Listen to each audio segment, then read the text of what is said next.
खबर शामिल करते हैं स्पेन से। बार्सिलोना में अवैध ग्रिल रेस्टोरेंट का इफ्तिताही तकरीब में मोअज़्ज़िने बार्सिलोना की भरपूर शिरकत। बार्सिलोना में अवैध ग्रिल रेस्टोरेंट का इफ्तिताह हुआ। इफ्तिताही तकरीब तिलावत कुरान पाक और नात रसूल मकबूल सल्लल्लाहु अलैहि वसल्लम से शुरू हुई। कदीर अहमद खान ने हदिया अकीदत पेश किया। तकरीब से मोअज़्ज़िन ने ख्यालात का इजहार करते हुए डायरेक्टर्स शम्स तबरेज़ को मुबारकबाद पेश की और कहा, बार्सिलोना सेंटर में एक अच्छे रेस्टोरेंट की जरूरत थी, क्योंकि बार्सिलोना में पाकिस्तानी और दीगर कम्युनिटीज की तादाद में दिन ब दिन इजाफा हो रहा है। पाक फ्रेंड ऑस्ट्रिया के सदर अल्लामा गुलाम मुस्तफा बलूच ने रिज्क में बरकत के लिए दुआ फरमाई। तमाम शुरका ने शम्स तबरेज को मुबारकबाद पेश की। शम्स तबरेज ने कहा, हम अपने करम फरमाओं को बेहतरीन सर्विस के अलावा जायका भी देंगे और टैक्सी सेक्टर के लिए नाश्ते की सहूलत खुसूसी डिस्काउंट के साथ मौजूद होगी।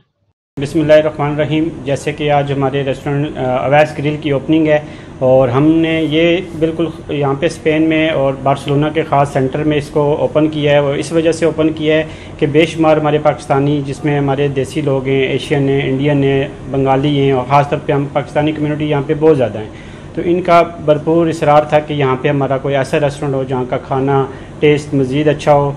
और यहाँ पे यानी कि उनकी रिक्वेस्ट पे, उनके पुरजोर रिक्वेस्ट करने के बाद हमने ये स्टार्ट लिया है। और इंशाल्लाह मेरी तमाम पाकिस्तानी कम्युनिटी से गुजारिश है कि वो यहाँ पे एक दफ़ा ज़रूर चक्कर लगाएं, एक दफ़ा खाने का टेस्ट ज़रूर इस्तेमाल करें। इंशाल्लाह जो यहाँ पे एक दफ़ा आएगा, और मुझे 100% उम्मीद है कि वो यहाँ पे बार बार आएगा। अवैस ग्रिल इंशाल्लाह, आज अवैस ग्रिल का पहला स्टार्ट है, यहाँ पे पहला दिन है। इंशाल्लाह आने वाले वक्त में ये पूरे बार्सिलोना में एक अच्छे सेटअप में और एक अच्छे नाम के साथ यहाँ पे मशहूर हो।